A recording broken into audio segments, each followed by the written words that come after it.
今日要講嘅故事叫俾盆卡住咗嘅熊仔，希望你鍾意啊！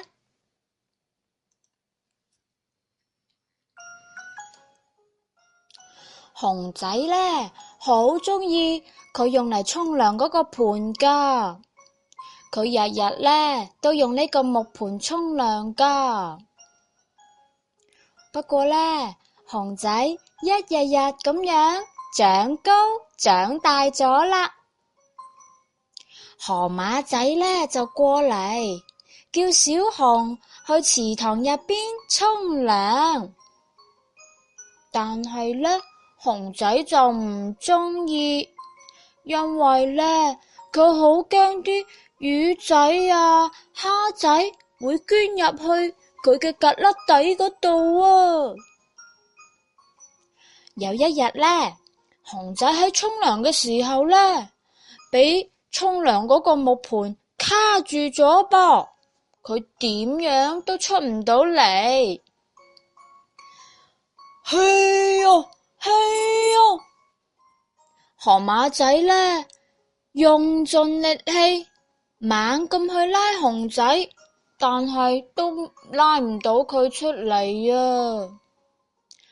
河馬仔呢，於是又將成個木盆翻咗過嚟，猛咁用力揭，嘿嘿，但係呢，河馬仔出盡力咁樣去揭嗰個盆，都係冇辦法將個木盆揭落嚟啊。於是呢，河馬仔諗咗諗，就攞咗一啲胡椒粉噃，佢將啲胡椒粉呢抹咗喺熊仔嘅鼻上邊，哈啾！所以呢，熊仔就打咗個乞嗤啦。今次呢，終於都自由啦。熊仔終於喺個盆嗰度出咗嚟啦。依家呢，熊仔就跟住河馬仔去到池塘入邊沖涼啦。